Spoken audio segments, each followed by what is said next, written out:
Welcome to the Deep Dive.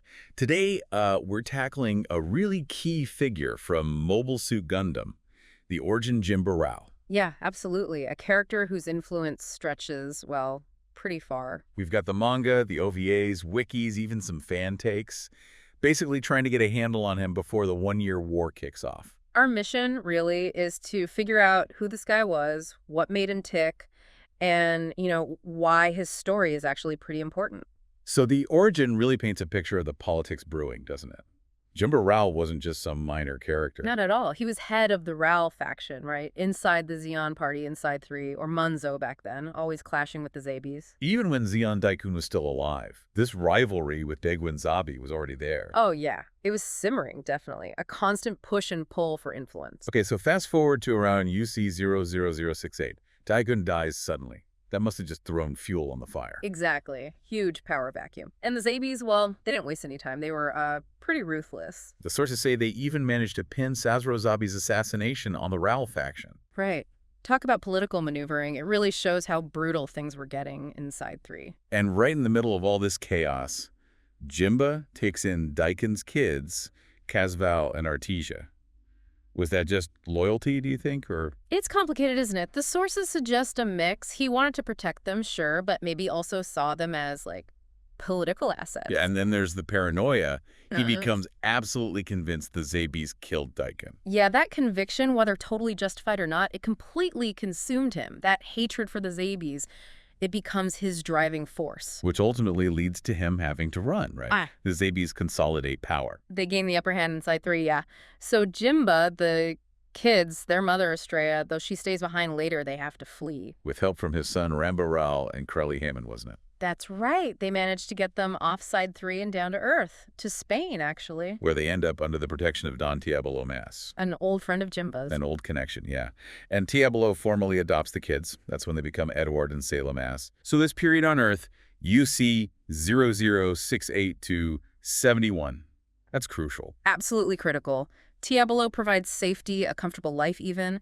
But Jimba, he doesn't let up. He's constantly drilling Edward Kazval with Daikun's philosophy and his own intense anti-Zabi feelings. Relentlessly. You can see how that shapes the boy who becomes Char. It's a pretty heavy influence. I bet. And Scylla, Artesia, she just grows to resent Jimba's whole vibe, basically. Understandably. It's just this constant cloud of negativity and vengeance hanging over them. Even Tialo starts getting worried. He sees Jimba's obsession, the conspiracy theories. He thinks it's dangerous. Yeah, Teeble is more pragmatic. He sees Jimba going down a dark path, and he's worried about the kids, Which brings us to UC 00071. Jimba gets desperate. Very desperate. He secretly reaches out to Anaheim Electronics. Anaheim. Why them? He's looking for backing. He thinks if he can present Kazval and Artesia, maybe he can rally support back in Munzo, start a counter-move against the Zabis. That sounds risky. Did he really think Anaheim would help just like that? He probably overestimated his own influence and, well, underestimated Anaheim's own motives, whatever they might have been. And Diablo finds out. And he confronts Jimba. He does. He sees the danger, tells Jimba this is reckless. They have a major falling out over it. But it's too late by then, isn't it? Word gets back to the Zabis. Specifically to Cecilia Zabi. And she's not one to leave loose ends. She sees Jimba, and especially the Daikun heirs, as a threat that needs removing. So she orders the hit. Yeah. An attack on Tiabola's place. Jimba's killed. Tiabola gets injured too. A really violent end. Yeah. And that's what leads to the kids being moved again. Exactly. Shu Yashima recommends moving them to the Texas colony. For safety, but also, ironically, under closer Zabi surveillance. Wow. So Jimba's story, when you lay it all out, it's deeply tragic. It really is. He starts from a place of, loyalty to Daikun, but the paranoia, the hatred, it just twists everything. His actions ended up having this huge, maybe unintended, impact on Char's entire life path. Absolutely. He couldn't navigate the politics, couldn't let go of the hate. It's kind of a cautionary tale, really. So the key takeaway is, his attempt to preserve Daikun's legacy, fueled by hate, ironically set the stage for a future defined by conflict. Pretty much.